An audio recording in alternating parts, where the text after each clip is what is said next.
What was the biggest difference between your move from the Gold Coast to Port Adelaide? And I'm also talking about in regards to the actual playing of the game and in regards to, the teams themselves. What were the biggest differences that you found between the Gold Coast Suns when you joined and the Port Adelaide Power?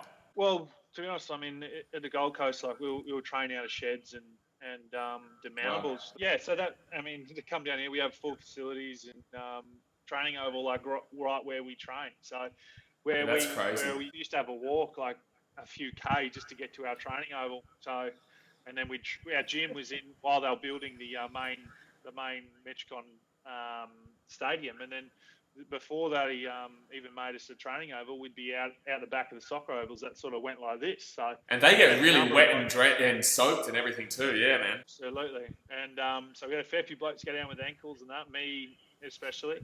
But our training oval, once they put it in, we were straight on it, and then it rained for like non-stop 2 weeks, and then there was probably about that much water on top of the ground for like 2 weeks, and because it just didn't drain properly.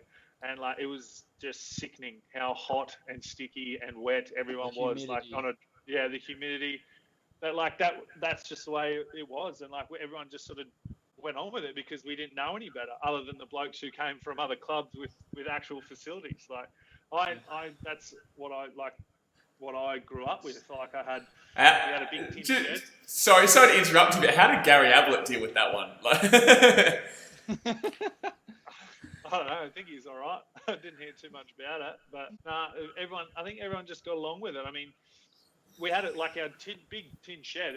We had all the equipment we needed. It was, it was good. It was hot as buggery, but we didn't know any better. So we just sort of like cruised along with it. But I just think, down and then moved to Port, and we had all indoor area and all these not good facilities and nice training track, and not that it wasn't nice up there. The training tracks weren't nice up there, but so it was just totally different. Like in the staff, there was just more coaches around. Sometimes I felt like there were more coaches than players, and I think that was the biggest difference for me. Is there more AFL mad down in Adelaide for sure? Oh, way more. Absolutely.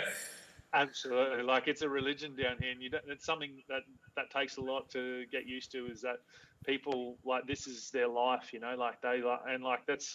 that's why it's so sad now. Is like people will, love it so much down here, and the fact that we, there's no football, and because even the state leagues and the country leagues around here, like the sample, like the amount of people that rock up to the sample. I remember my first going to watch one of the first Maggie's games, and I'm like, there's like 5,000 people here. I said, this is awesome.